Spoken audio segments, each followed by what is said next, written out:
हरि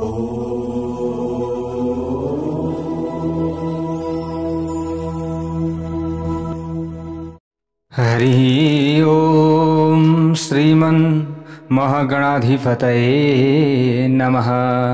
ओम नमो भगवते वासुदेवाय। ओम श्री हरये नमः। कृष्णाय वासुदेवाय हरये परमात्मने प्रणत क्लेशनाशाय गोविन्दाय नमो नमः। नारायणं नमस्कृत्य नरं चैव नरोत्तमं देवीं सरस्वतीं व्यासं ततो जयमुदीरयेत्। जय श्री हरि, जय श्री राधे। यतिखेर हजुरहरू श्री विष्णु महापुराण श्रवण गर्दै हुनुहुन्छ। म टिका पौडेल आजको नयाँ भाग 49 लिएर उपस्थित भइसकेको छु।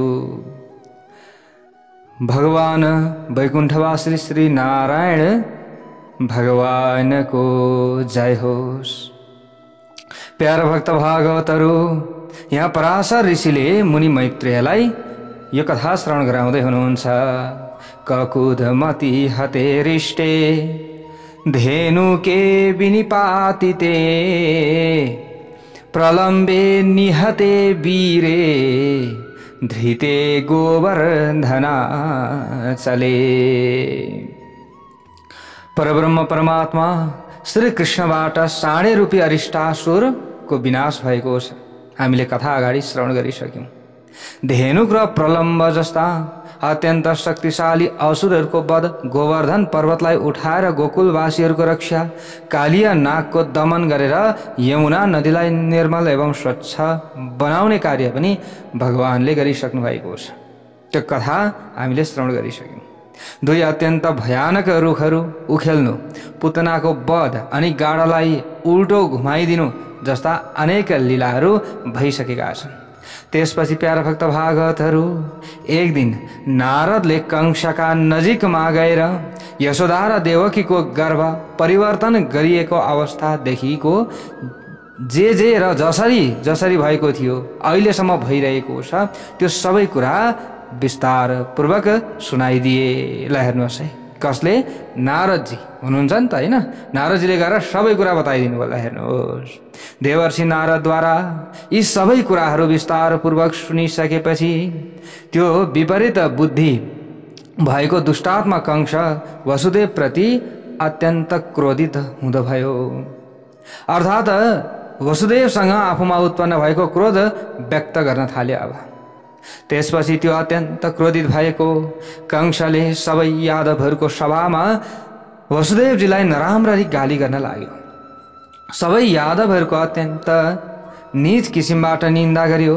त्यसपछि चिन्तन गर्न थाल्यो, यी दुवै बालक बलराम र कृष्ण जबसम्म पूर्ण बलवान हुँदैनन् त्यस समयसम्म मैले यिनीहरूको वध गरिसक्नु पर्दछ भन्ने उसले निदो गर्यो कंसले। अर्थात् यिनीहरूको बाल्यावस्थामा नै वध गर्नु पर्दछ।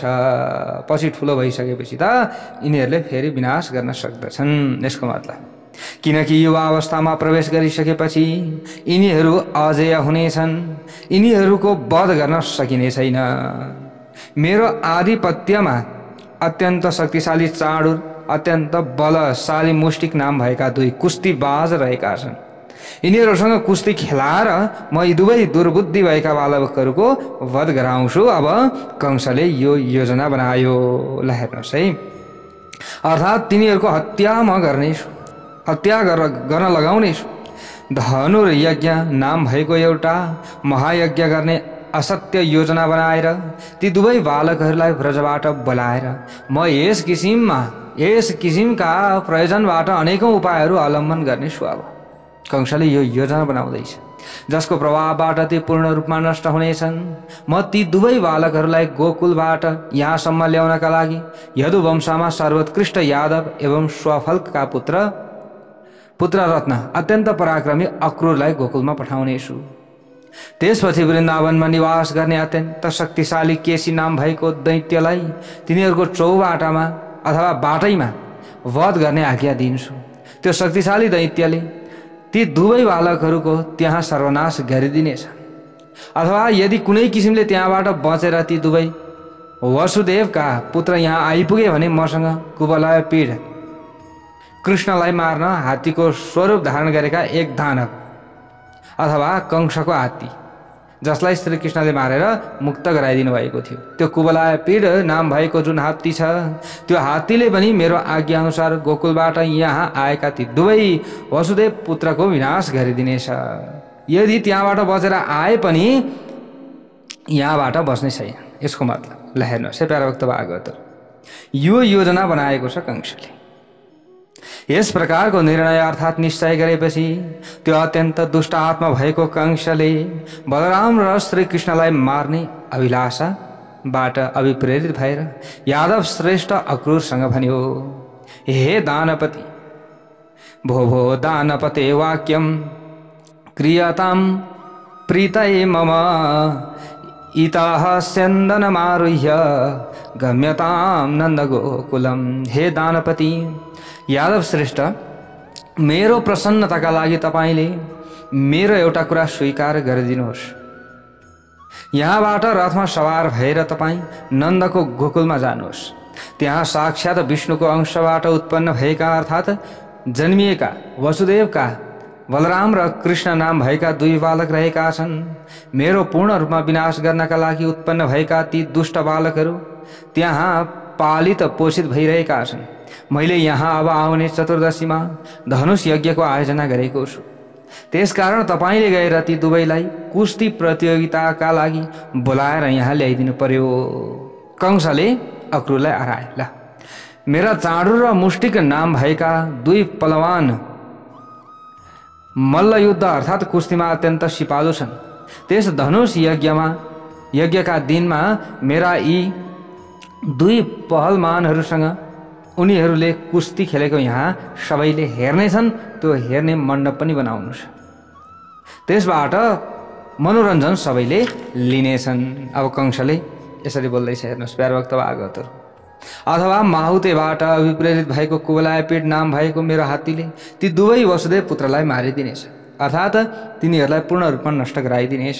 यस प्रकार ती दुवै बालकहरूको पूर्ण रूपमा विनाश गरिसकेपछि ती विपरीत बुद्धि भएका वसुदेव, नन्दगोप र यी दुर्मति आफ्ना पिता उग्रसेनको पनि वध गरिदिनेछु, अर्थात् यिनीहरूको सर्वनाश गरिदिनेछु।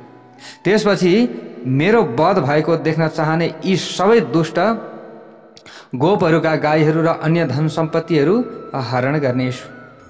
हे दानपति, तपाईँ बाहेक अन्य सबै यादवहरूले मसँग द्वेष भाव राख्दछन् हैन त? त्यसकारण म क्रमबद्ध रूपमा यी सबै यादवहरूलाई मार्ने प्रयासमा लाग्नेछु। त्यसपछि मैले यो विघ्न बाधा केही नभएको अर्थात् निर्विघ्न एवं यादवहरूबाट विहीन राज्यको तपाईसँग आत्मीय सम्बन्ध राख्दै उपभोग गर्नेछु। अक्रूरसँग यसरी आश्वासन दिँदैछ। हेर्नुहोस् है, कुनै काम बनाउनु छ भने लोभ देखाउँदैछ नि त। त्यसकारण हे सुरवी, मेरो प्रसन्नताका लागि तपाईँ अत्यन्त चाँडै गइदिनुहोस्। तपाईँ गोकुलमा गएर सबै यादवहरूलाई भैँसीको घिउ, दही आदि कोसेली बोकेर, गाईको घिउ, दही आदि कोसेली आदि बोकेर शीघ्रतापूर्वक यहाँ आउन भनिदिनु होला, जसले गर्दा तिनीहरू यहाँ आउन्। सबै यहाँ आउने एउटा वातावरण पनि बन्नेछ भने कुस्ती यज्ञ, यहाँ जो धनुयज्ञ छ यो धनुयज्ञ पनि हुनेछ। इत्याज्ञप्तस् तदा क्रूरो महाभागवतो द्विज प्रीतिमान भवत कृष्णं स्तोद्रक्ष्यामिति सत्वरः। हे ब्राह्मण श्रेष्ठ, भन्नुहुन्छ यहाँ पराशर ऋषि मुनि मैत्रेयलाई, हे ब्राह्मण श्रेष्ठ, महाभारत परम वैष्णव अक्रूरजी कंसबाट यस किसिमको आज्ञा पाएपछि भोलि मैले कृष्णको दर्शन गर्ने अवसर पाउने भए नि भन्दै यसरी चिन्तन गर्दै अत्यन्त आनन्दित भएला। हेर्नुहोस्, यता अक्रूरलाई अर्कैपट्टिको आनन्द छ फेरि, ओहो श्री कृष्णको मैले दर्शन गर्न पाउने भए, ओहो उनलाई यतापट्टिको मजै बेग्लै छ फेरि। केशी चापि बलोदग्रः कंसदूत प्रचोदितः कृष्णस्य निधनाकाङ्क्षी वृन्दावन पुमागमत्। पराशर ऋषि भन्नुहुन्छ, हे मैत्रेय, कंसको दूतद्वारा पठाइएको अत्यन्त शक्तिशाली केशी नाम भएको दैत्य, जो त्यो दैत्य थियो, त्यो दैत्य पनि परमात्मा श्रीकृष्णको वध गर्ने अभिलाषा लिएर वृन्दावनमा आयो। त्यो घोडारूपी दैत्य आफ्ना खुरहरूले पृथ्वीलाई खोस्त्रदै गर्दनका कपालहरूबाट बादललाई छिन्न भिन्न पार्दै अत्यन्त वेगपूर्वक चन्द्रमा र सूर्यको मार्गलाई पनि पार गर्दै गोपहरू भएका ठाउँतिर दौडियो। त्यो घोडाको स्वरूप धारण गरेको दैत्य हिँडाउँदा निस्किएको अत्यन्त भयानक शब्दबाट अत्याधिक भयभीत भएका गोप र गोपिनीहरू परब्रह्म परमात्मा श्री गोविन्दका शरणमा हतार हतार दौडिएर पुगे।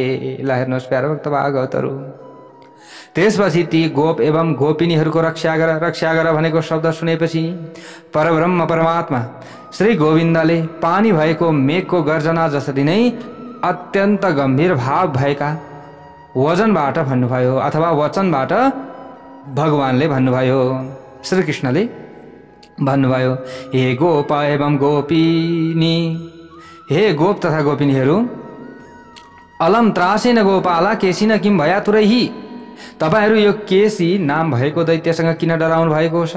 तपाईहरू गोपाल जातिका भएर पनि किन यस प्रकारको अत्यन्त भयभीत भएर विरोचित पुरुषार्थको परित्याग गर्नुहुन्छ? किन डराउनुहुन्छ? यो अत्यन्त थोरै मात्र शक्ति भएको हिँडिनाएर केवल आतंक मात्र फैलाउने र नाच्ने दुष्ट घोडा जसमा राक्षसहरू चढ्दछन्, राक्षसहरूले आफ्नो सवारी साधन बनाउँदछन्, त्यसले तपाईहरूलाई के कष्ट दिन सक्दछ? मौदाउँदै यस प्रकार गोपालहरूलाई सान्त्वना दिएपछि परमात्मा श्रीकृष्णले भन्नुभयो, हे दुष्ट, म भएतिर आइज। जसरी पिनाकधारी वीरभद्रले पुषाको दाँत उखेल्नु भएको थियो, त्यसरी म कृष्ण तेरा मुखमा भएका सबै दाँत उखेलिदिनेछु।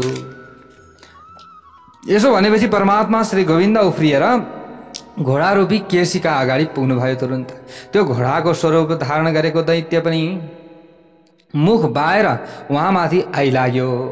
ल हेर्नुहोस्, उसले परमात्मा श्रीकृष्णलाई झम्टियो। त्यसपछि परब्रह्म परमात्मा श्री जनार्दनले आफ्नो हात अत्यन्त भयानक रूपमा फैलाएर त्यो घोडाको स्वरूप धारण गरेको अत्याधिक दुष्ट दैत्यको मुखमा, ल हेर्नुहोस् है प्यारा भक्त भागवतहरू, दुष्ट दैत्यको मुखमा हालिदिनु भयो। आफ्नो हात नि, जो हात छ त्यो घोडाको मुखभित्र लगाइदिनु भएछ। त्यसपछि केसीका मुखमा घुसाइएको परमात्मा श्रीकृष्णको हातसँग ठोकिएर त्यसका सबै दाँतहरू भाँचिन लागे। सबै दाँतहरू भाँचिएर अत्यन्त बाक्लो असिना परे जसरी नै जमिनमा खस्न थाले। जमिनमा खसे उसका दाँत।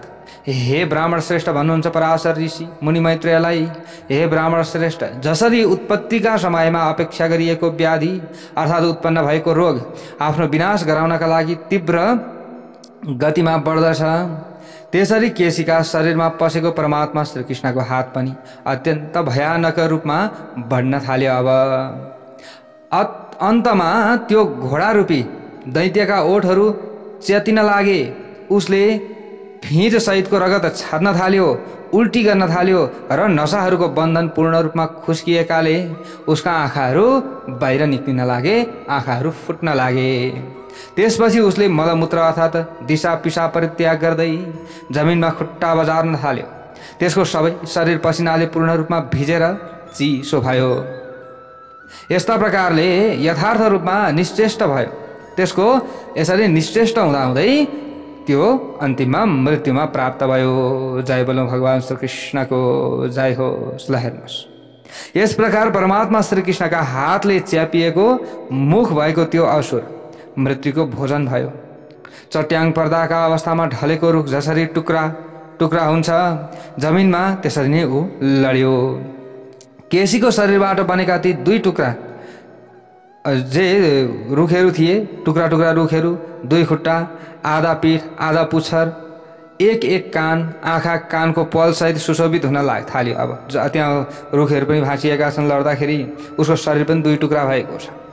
यस प्रकार घोडा रूपी केसीको मृत्यु भएपछि अत्यन्त प्रसन्न भएका गोपालहरूद्वारा पूर्ण रूपमा घेरिनु भएका परब्रह्म परमात्मा श्रीकृष्ण कुनै किसिमको शारीरिक थकावटको अनुभूति नगरी अत्यन्त आनन्दित हुँदै हाँसेर पहिलेकै जस्तै गरी पहिलेकै स्थानमा गएर उभिरहनु भएको थियो। यसपछि घोडारूपी दैत्य केसीका मृत्यु भएको देखेर आश्चर्यचकित भएका गोप एवं गोपिनीहरूले अत्यन्त प्रेम र श्रद्धापूर्वक अत्याधिक सुन्दर देखिनुहुने कमल नयन परमात्मा श्रीकृष्णको स्तुति गर्न लागे। हे ब्राह्मण देव, यसरी केसीको मृत्यु भएको देखेपछि हर्षित हुँदै बादलहरूबाट घेरिएर बसेका देवर्षि नारद भन्न थाल्नुभयो, हे जगन्नाथ, हे अच्युत, हजुरको पराक्रम धन्य छ हे प्रभु, अत्यन्त धन्य छ हे प्रभु, किनकि हजुरले देवताहरूलाई अत्याधिक मात्रामा दुःख दिइरहने यो केसी नाम भएको दैत्यलाई अत्यन्त आनन्ददायक लीलाद्वारा मारिदिनु भएको छ। म यो मनुष्य र अश्वका बीचमा यसभन्दा पहिले अन्य कहीँ पनि नभएको यो अत्यन्त अद्भुत युद्ध हेर्नका लागि अर्थात् दर्शनको अभिलाषी भएर स्वर्गबाट यहाँसम्म आएको थिएँ। हे मधुसूदन, हजुरले आफ्नो यस अवतारमा जे जति सुन्दर कार्यहरू गर्नुभएको छ प्रभु, ती सबै कार्यहरूबाट आश्चर्यचकित भएको मेरा चित्त पूर्ण रूपमा सन्तुष्ट भइरहेको छ, अर्थात् मैले अत्यन्त आनन्दको अनुभूति गरिरहेको छु प्रभु।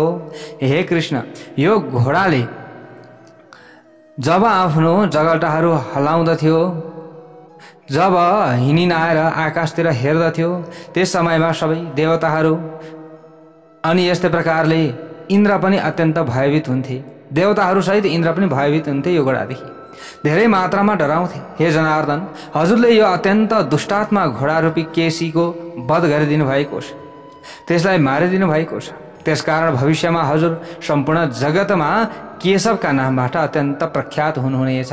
भगवान श्रीकृष्णको नाम केशव कसरी भयो त भन्दा केसी नाम गरेको दैत्यलाई मारेपछि भगवान श्रीकृष्णको नाम केशव भएको छ। जय बोलौँ भगवान श्री हरि नारायणको जय हो। हेर्नुहोस् प्यारा भक्त भागवतहरू, अत्यन्त प्रख्यात अब केशव नाम यो भयो। हे केशी सुदन, हजुरको कल्याण होस्। अब म स्वर्गतिर प्रस्थान गर्दछु अथवा जान्छु। पर्सि दुराचारी कंससँग हजुरको युद्ध हुँदाका बखत म फेरि फर्किएर आउनेछु।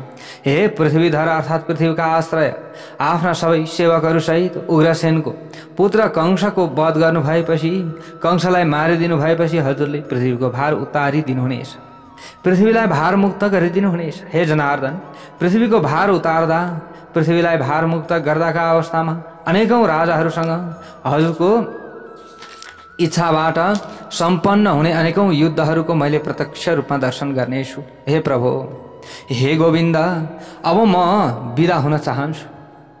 हजुरले देवताहरूको अत्यन्त ठुलो कार्य सम्पन्न गरिदिनु भयो। हे प्रभु, हजुर सबै कुराको ज्ञाता होइबक्सनुहुन्छ, म धेरै के बताउँ अरू। हजुरको कल्याण होस्, अब म जान्छु। यसरी नारदजीले भगवानलाई भन्नुभयो, भगवानको स्तुति पनि गर्नुभयो आफ्नो तरिकाले, र उहाँ आफ्नो बाटो लाग्नुभयो। प्यारा भक्त भागवतहरू, नारदे तु गते हे कृष्ण सह गोपैरविस्मितः विवेश गोकुलम गोपी नेत्रापानैकभाजनम। त्यहाँबाट नारद गइसकेपछि गोपहरूद्वारा सम्मानित एवं गोपिनीहरूका आँखाका एकमात्र दृश्य परमात्मा श्री कृष्णले गोपालहरूसँगै गोकुलमा प्रवेश गर्न लाग्नुभयो। अब हेर्नुहोस्, यहाँ अगाडि गएर पराशर भन्नुहुन्छ, क्रूरोपि विनिष्क्रम्य स्यन्दनेना सुगामिना कृष्ण दर्शन यैकः प्रययौ नन्द गोकुलम। अक्रूरजी पनि अब अत्यन्त शीघ्रतापूर्वक मथुराबाट निस्किएर परमात्मा श्रीकृष्णको दर्शन गर्ने अभिलाषाबाट यथार्थ रूपमा अभिप्रेरित हुँदै अत्यन्त तीव्र गति भएका घोडाहरूले तानेको सुन्दर रथमा सवार भएर नन्द गोपको गोकुलतिर अब लाग्नुभयो। ल हेर्नुहोस् प्यारा भक्त भागवतहरू, यता अक्रूर आउँदै हुनुहुन्छ। गोकुलतिर जाँदै गर्दा बाटामा अक्रूरजीले चिन्तन गर्न थाल्नुभयो, यो संसारमा म जस्तो सौभाग्यशाली व्यक्ति अरू कोही पनि छैन जस्तो मलाई लाग्दैछ, किनकि म आफ्नो अंश रूपबाट अवतार लिनुभएका सुदर्शन चक्र धारण गर्नुहुने परमात्मा श्रीकृष्णको पूर्ण रूपमा फुलेको कमल जस्तो मुखमण्डललाई आफ्ना यिनै साधारण आँखाले देख्न सक्षम हुनेछु। आज मेरो जन्म यथार्थ रूपमा सफल हुनेछ। मेरा लागि आजको रात अवश्य पनि अत्यन्त सुन्दर एवं मङ्गलमय हुनेछ, किनकि आज मैले पूर्ण आकारमा फुलेको कमलको फूल जस्ता आँखाहरू भएका परमात्मा श्रीकृष्णका मुखको प्रत्यक्ष रूपमा दर्शन गर्ने अवसर पाउनेछु। आज मेरा आँखा र वचन पनि सफल हुनेछन्, किनकि आज मैले प्रत्यक्ष रूपमा परब्रह्म परमात्मा श्रीकृष्णको दर्शन गर्नेछु। उहाँसँग मेरो एक आपसमा कुराकानी पनि हुनेछ। यसकारण म आफूलाई अत्यन्त सौभाग्यशाली सम्झन्छु, जसको मुखारविन्दको कल्पनाद्वारा मात्र स्मरण गर्दा पनि सम्पूर्ण पापहरू पूर्ण रूपमा नष्ट हुन्छन्। आज म उहाँ पूर्ण आकारमा फुलेको कमलका समान आँखाहरूबाट सुशोभित भएका परब्रह्म परमात्मा श्रीकृष्णका मुखको दर्शन गर्नेछु, जुन परमात्माबाट चारवटै वेदहरू र सबै वेदाङ्गहरू प्रकट अर्थात् उत्पन्न भएका छन्, जसको मुखमण्डल सूर्य आदि सम्पूर्ण तेजहरूको आश्रय हो। आज म उहाँकै अत्यन्त तेजोमय मुखमण्डलको दर्शन गर्नेछु, जो सबैको परम आश्रय हुनुहुन्छ, जो पुरुषोत्तम हुनुहुन्छ र सबै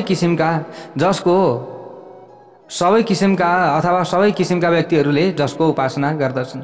आज म उहाँ परब्रह्म परमात्मा जगतपतिको दर्शन गर्नेछु। ल हेर्नुहोस् प्यारा भक्त भागवतहरू, यसरी अक्रूरले यो सोच्दै हुनुहुन्छ।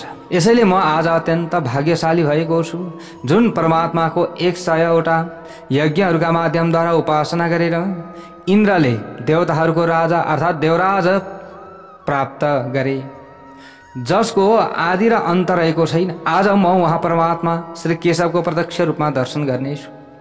ब्रह्मा इन्द्र रुद्रहरू अश्विनी कुमार वसुहरू एवं यस्तै प्रकारले मरुतहरूलाई पनि जसको स्वरूपका विषयमा यथार्थ ज्ञान हुन सकेको छैन, उहाँ परमात्मा श्रीहरिले आज मेरो अङ्गको अर्थात् शरीरको स्पर्श गर्नुहुनेछ। जुन परमात्मा सबैको आत्मा हुनुहुन्छ, जुन परमात्मा सबैको ज्ञाता हुनुहुन्छ, जो सबैको स्वरूप पनि हुनुहुन्छ एवं जो अचिन्त्य अर्थात् जसको विषयमा मन बुद्धिद्वारा चिन्तन गर्न सकिँदैन, अव्यय अर्थात् जसको कहिले पनि नाश हुँदैन, जसले सम्पूर्ण प्राणी मात्रामा व्यापक भएर निवास गर्नुभएको छ, यस्ता परब्रह्म परमात्मा श्रीकृष्णले आज मसँग प्रत्यक्ष रूपमा कुराकानी गर्नुहुनेछ। जुन परमात्माले मत्स्य कुर्म वराह यस्तै प्रकारले हयग्रीव र नृसिंह आदि स्वरूपहरूमा अवतार लिनु भएर जगतको अर्थात् पृथ्वीको रक्षा गर्नुभएको छ, जो अजन्मा र अविनाशी हुनुहुन्छ, उहाँ परब्रह्म परमात्माले आज मसँग कुराकानी गर्नुहुनेछ। उहाँसँग आज मैले कुरा गर्न पाउनेछु, अक्रूरलाई यो लागिरहेको छ। जुन परमात्माले आफू सम्पूर्ण जगतको स्वामी भए तापनि यस समयमा उहाँ अव्यात्माले आफ्नो मनमा विचार गरिएको कार्य सम्पन्न गर्नका लागि आफ्नो स्वेच्छाअनुसार मनुष्यको स्वरूप धारण गर्नुभएको छ।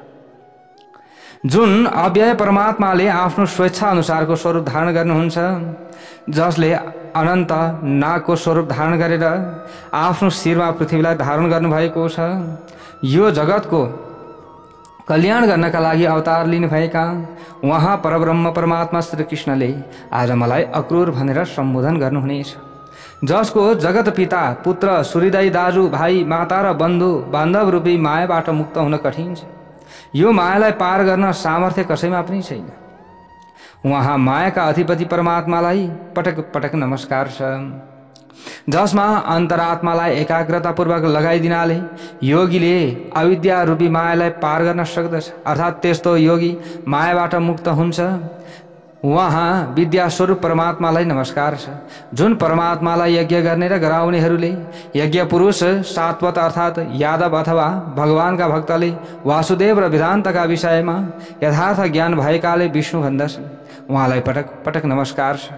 जुन सत्यका आधारमा यो सम्पूर्ण जगत उहाँ जगतका अधिपति एवं परम आधार परमात्मामा अवस्थित रहन्छ, त्यही सत्यका आधारमा परब्रह्म परमात्मा मसँग प्रसन्न भइदिनुहोस्।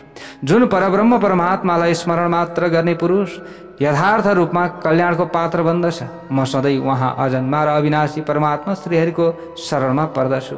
हे मैत्रेय, भक्ति र विनयबाट सम्पन्न चित्तका स्वामी अक्रूर यसरी परमात्मा श्रीकृष्णको स्मरण अर्थात् चिन्तन गर्दै सूर्य उदाउनुभन्दा केही पहिले नन्द गोपको नगरी गोकुलमा पुग्नुभयो। ल हेर्नुहोस् प्यारा भक्त भागवत, गोकुलमा पुगिसकेपछि अक्रूरले सबैभन्दा पहिले पूर्ण रूपमा फक्रिएर फुलेको नील कमलको जस्तै कान्तिबाट सम्पन्न हुनुभएका परब्रह्म परमात्मा श्रीकृष्णलाई गाईहरूको दुहुने स्थान अर्थात् कलचौडामा बाछाहरूका बीचमा बसिरहनु भएको देख्नुभयो। प्यारा भक्त भागवतहरू, त्यसपछि उनले यसरी देखिसकेपछि आँखा नीलकमल जस्तै थिए। उहाँको छाती श्रीवत्स चिन्हबाट सुशोभित भएको थियो। हातहरू लामा थिए, छाती विशाल एवं उच्च थियो, नाक पनि सप्रिएको थियो। उहाँ अत्यन्त मनमोहक मुखारविन्दबाट सुशोभित हुनुभएको थियो। सप्रिएका र राता नङहरू सम्पन्न हुनुहुन्थ्यो। चरणहरूलाई आधार बनाएर पृथ्वीमा अर्थात् जमिनमा बसिरहनु भएको थियो, जसले 2वटा पीताम्बर धारण गर्नुभएको थियो। जङ्गली फुलहरूबाट विभूषित हुनुभएको थियो, जसका सेता कमलका आभूषणहरूबाट सम्पन्न श्याम शरीर चन्द्रमाबाट सम्पन्न नीलाचल पर्वतमा जसरी सुशोभित भएको थियो। हे ब्राह्मण श्रेष्ठ, उनले परमात्मा श्रीकृष्णका पछाडि हंस, कुन्द र चन्द्रमा जस्तै गोर वर्ण भएका नीलाम्बर धारण गर्नुभएका बलरामजीलाई देख्नुभयो, जसका हातहरू अत्यन्त विशाल थिए, काँध अल्गो थियो, मुख फुलेको कमल जस्तै थियो, जो मेघमालाले घेरिएर रहेको दोस्रो कैलाश पर्वतका जसरी नै सुशोभित रहनु भएको थियो। हे मुनीश्वर, परमात्मा श्रीकृष्ण र अत्यन्त पराक्रमी बलरामलाई देख्दा धर्मात्मा अक्रूरको मुख प्रफुल्लित अर्थात् हर्षित भएको थियो। उनको सम्पूर्ण शरीर अत्यन्त रोमाञ्चित भएको थियो। त्यसपछि उनी मनमा नै भन्न थाले, यी दुवै स्वरूपहरूमा जसमा परमात्मा श्री वासुदेवको अंश अवस्थित रहेको छ, उहाँ नै परमधाम, उहाँ नै परमपद हुनुहुन्छ। अर्थात् परमधाम र परमपद दुवै उहाँ मात्र हुनुहुन्छ। यी जगतका विधाताहरूको दर्शन गर्ने अवसर पाएर आज मेरा आँखाहरू अत्यन्त पवित्र भए। तर के अब परमात्माको कृपा प्राप्त गरेर उहाँको अङ्गलाई स्पर्श गर्ने अवसर प्राप्त भएर मेरो शरीर पनि कृतकृत्य हुन सक्दछ त? के म कृतकृत्य हुन सक्दछु? अक्रूरलाई यस्तो लागिरहेको छ, जसको औँला मात्रको स्पर्श गर्दा पनि सबै पापहरूबाट मुक्त भएको पुरुषले मोक्ष प्राप्त गर्दछ। के उहाँ परब्रह्म परमात्मा श्रीहरिले मेरो पिठ्यूमा आफ्नो कमल जस्तो हात राखिदिनु होला त? जुन परमात्माले विद्युत, अग्नि र सूर्यका किरणहरूको माला जस्तो आफ्नो सुदर्शन चक्र प्रहार गरेर दैत्यपतिका सेनाहरूको पूर्ण रूपमा विनाश गर्दै असुर सुन्दरीहरूको आँखाको काजल पखालिदिनु भएको थियो। आफ्ना पतिहरूको विनाश भएको देखेर निरन्तर रूपमा बहिरहेका आँसुहरूबाट दैत्यहरूका आँखाको जुन काजल पखालिएको थियो, त्यसको कारक तत्व भगवान हुनुहुन्थ्यो, जसलाई एक बिन्दु समर्पण गर्नाले बलि राजाले पृथ्वीमा अत्यन्त रमणीय भोग र एक मनवन्तरसम्म देवत्व प्राप्त गर्दै पूर्ण रूपमा शत्रुविहीन भएर देवराज इन्द्रको पद प्राप्त गरेका थिए। उहाँ परमात्मा श्री विष्णुले के म आफू यथार्थमा निर्दोष भए तापनि कंसको सङ्गतले गर्दा मलाई दोषी सम्झिएर मेरो अपमान त गर्नुहुन्न? के मेरो अपमान गर्नुहोला उहाँले? के गर्नुहोला त? के उहाँले मेरो सम्मान गर्नुहुन्छ अथवा मेरो अपमान गर्नुहुन्छ त? ल हेर्नुहोस् प्यारा भक्त भागवतहरू, अक्रूरलाई यस्तो लागिरहेको छ, म जस्तो सन्त भएर पनि तिरस्कृत पुरुषको जन्मलाई धिक्कार छ। अथवा संसारमा यस्तो कुन वस्तु होला जसका विषयमा उहाँ ज्ञान स्वरूप विशुद्ध तत्व निर्दोष नित्य प्रकाश सबै प्राणी मात्रका हृदयमा विराजमान नभएका परमात्मालाई ज्ञान नभएको होस्। त्यसकारण म उहाँ ईश्वरका पनि ईश्वर, आदि मध्य र अन्त नहुनुभएका पुरुषोत्तम परमात्मा श्री विष्णुको अंशबाट अवतार लिनुभएका श्रीकृष्णका नजिकमा जान्छु र उहाँले मेरो अपमान नगर्नुहुने कुरामा म विश्वस्त रहेको छु, किनकि उहाँले शरणागतलाई सहस्त्र स्वीकार गर्नुहुन्छ। जो शरणमा आउँछन् उनीहरूको रक्षा भगवानले गर्नुहुन्छ भनिसकेपछि मेरो पनि पक्कै पनि उहाँले रक्षा गर्नुहुनेछ। यो पनि सोच्दै हुनुहुन्छ अक्रूरले। चिन्तयन्नीति गोविन्द मुपागम्य स यादव अक्रूरोऽस्मीति चरणौ नमाम शिरसा हरेः। यहाँ भन्नुहुन्छ पराशर ऋषिले मैत्रेय मुनिलाई, हे मैत्रेय, यदुवंशीय सर्वश्रेष्ठ अक्रूरले मनमा यस प्रकार चिन्तन गर्दै परमात्मा श्रीकृष्णका नजिकमा गएर अत्यन्त नम्रतापूर्वक उहाँका चरणहरूमा आफ्नो शिर झुकाउँदै म अक्रूर हुँ भनेर उहाँलाई भक्तिपूर्वक प्रणाम गर्दा भाइलाई हेर्नुहोस्, जानुभयो छेउमा र प्रणाम गर्नुभयो। म अक्रूर हुँ भनेर उहाँले चिनाउनु भयो। यसको मतलब हामीले यसरी बुझ्नु पर्दछ। त्यस समयमा भगवानले पनि ध्वजा, वज्र र कमलको चिन्हबाट सुशोभायमान भएका आफ्ना कर कमलबाट अत्यन्त प्रेमपूर्वक उनलाई आफूतिर तानेर आत्मीयतापूर्वक आलिङ्गन गर्नुभयो, अङ्गालो मार्नुभयो। त्यसपछि अक्रूरले यथा योग्य प्रणाम आदि गरिसकेपछि अत्यन्त पराक्रमी बलराम र परमात्मा श्रीकृष्ण अत्यन्त प्रसन्न हुनुभयो र अत्याधिक प्रसन्न हुँदै उहाँलाई लिएर आफ्नो घरमा प्रवेश गर्नुभयो। त्यसपछि उहाँद्वारा सम्मानित भएर गृहस्थाश्रमको विधि अनुसार भोजनादि गरिसकेपछि अक्रूरले परमात्मा श्रीकृष्णसँग आफू आउनको लक्ष्यका विषयमा विस्तारपूर्वक बताउन थाले। जसरी त्यो अत्यन्त दुरात्मा कंशले आनका दुन्दुभी वसुदेव अनि देवी देवकीलाई अत्यन्त अपमान गर्दै पीडा दिइरहेको थियो, जसरी त्यो अत्यन्त दुष्ट स्वभाव भएको दुराचारी दैत्यले आफ्ना पिता उग्रसेनसँग दुर्व्यवहार गरिरहेको थियो, अर्थात् आफ्ना पितालाई अत्याधिक रूपमा मानसिक यातना दिइरहेको थियो, जुन उद्देश्यले उसले अक्रूरलाई वृन्दावन पठाएको थियो, त्यो सबै कुरा बताए। परमात्मा श्री केशीसुदन जो केशव हुनुहुन्छ, ती सबै कुराहरू विस्तारपूर्वक सुनिसकेपछि उहाँले परमात्माले सुनिसकेपछि अक्रूरसँग भन्नुभयो, भगवानले भन्नुभयो, हे दानपति, मलाई यी कुराहरूको ज्ञान भइसकेको छ, हजुरले मलाई सुनाउनु भयो ठिक छ, तर पनि मलाई यो सबै कुराको ज्ञान भइसकेको छ। हे धर्मात्मा, यस विषयमा मैले जे गर्दा सबैको कल्याण हुन्छ त्यही गर्दछु। तपाईँ पूर्ण रूपमा निश्चिन्त भएर बस्नुहोस्।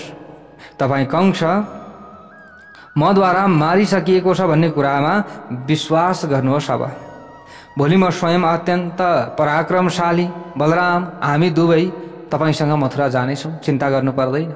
हामीसँग गोप समाजका अन्य मान्यजनहरू पनि अत्यन्त धेरै मात्रामा कोसेली लिएर जानेछन्। हे वीर पुरुष, तपाईँ आजको रात अत्यन्त आनन्दसँग बिताउनुहोस्। तपाईँले कुनै किसिमको चिन्ता गरिरहन आवश्यक छैन, किनकि आजको दिन रात भित्रै आजको 3 दिन भित्रै, यसको मतलब आजको दिन रातदेखि उता 3 दिन भित्रै म उसका सबै सेवकहरू सहित कंसको पूर्ण रूपमा विनाश गरिदिनेछु, अर्थात् त्यसलाई मारिदिनेछु। यसरी भगवानले भन्नुभयो। श्रीकृष्ण अत्यन्त पराक्रमशाली बलराम र धर्मात्मा अक्रूरले सबै गोपालहरूलाई अत्यन्त दुराचारी कंसको समाचार सुनाइदिए। प्यारभक्त भागवतहरू, नन्द गोपालका घरमा अत्यन्त आनन्दपूर्वक सुत्नु भयो। त्यस पछाडि हेर्नुहोस्, परमात्मा श्रीकृष्ण अत्यन्त पराक्रमी जो बलरामजी हुनुहुन्छ, बलरामजीलाई र भगवानलाई अक्रूरले सबै कुरा सुनाइसकेका छन्। अब त्यो दिन त्यहाँ विश्राम गर्नुभयो त्यो रात। त्यसपछि दोस्रो दिन अत्यन्त निर्मल बिहानीको समय आइसकेपछि परमात्मा श्रीकृष्ण अत्यन्त पराक्रमशाली बलराम र सौभाग्यशाली अक्रूरसँग मथुरा जानका लागि तयार हुनुभयो। प्यारभक्त भागवतहरू, अब तयार हुनुभयो। त्यस समयमा मथुरा जानका लागि तयार हुनुभएका परमात्मा श्रीकृष्णलाई देखेर गोपिनीहरू आफ्नो आत्मामा उत्पन्न भएको दुःखबाट अत्यन्त पीडित भए र पीडित भएर उनीहरूले हातमा लगाएका चुराहरू खुस्किन लागेको अनुभव गर्न थाले। उनीहरू आँखाभरि आँसु पार्दै लामो लामो श्वास फेर्दै एकले अर्कासँग भन्न थाले, आफूहरू बीच कुराकानी गर्न थाले। यसको मतलब जब परमात्मा श्रीकृष्ण मथुरा गएपछि किन फर्किएर गोकुल आउनुहुन्थ्यो होला र आउनुहुन्न, पक्कै पनि यहाँबाट गएपछि गएको गई हो, किनकि त्यहाँ त उहाँले आफ्ना कानहरूद्वारा नगरका स्त्रीहरूको अत्यन्त सुमधुर कुराकानी रूपी रसको स्वाद लिनुहुनेछ। नगरका स्त्रीहरूको विलास सम्पन्न वचनहरूको रसस्वादनमा व्यस्त अर्थात् अत्यन्त आसक्त भएपछि फेरि उहाँको चित्त विशुद्ध गाउँघरतिर हुर्किएका गोपिनीहरूतिर फर्कन असम्भव छ। अर्थात् उहाँले हामीलाई बिर्सनु हुनेछ। यसको मतलब उहाँले हामीलाई सम्झनु हुने छैन। आज अत्यन्त निन्दनीय अर्थात् दया नभएका दुरात्मपन भएका विधाताले सम्पूर्ण वृन्दावनका सार सर्वस्वरूप परमात्मा श्रीकृष्णलाई अपहरण गरेर हामी गोपिनीहरूमाथि वज्रले प्रहार गरिदिए। नगरमा बसोबास गर्ने अत्यन्त सुन्दरी राम्री तरुणीहरूमा भावपूर्ण मुस्कान सम्पन्न वचन विलासपूर्ण अत्यन्त मनमोहक गति कटाक्षपूर्ण अर्थात् प्रेम सम्पन्न तरिकाबाट हेर्ने बानी यस्ता भावहरू स्वाभाविक रूपमा नै अत्याधिक मात्रामा रहेका हुन्छन्। अर्थात् यो उनीहरूको स्वाभाविक गुण नै हो। त्यसकारण यस प्रकारका नगरका सुन्दरी र राम्रा तरुणीहरूको विलासयुक्त प्रेम बन्धनमा बाँधिनु भएपछि अहिलेको वृन्दावन निवासी श्रीहरि फेरि किन फर्किएर हामी जङ्गली गोपिनीहरूका नजिकमा आइरहनुहुन्थ्यो होला र आउनुहुन्न, पक्कै पनि आउनुहुन्न। अर्थात् उहाँ फर्केर आउने सम्भावना नै छैन। अब भगवान जाने भइसकेपछि गोपिनीहरूले एक आपसमा यसरी भन्न लागेका छन्। अब यहाँबाट उताको कथा भोलि हामीले श्रवण गर्नेछौँ। जय बोलौँ भगवान श्रीहरि नारायणको।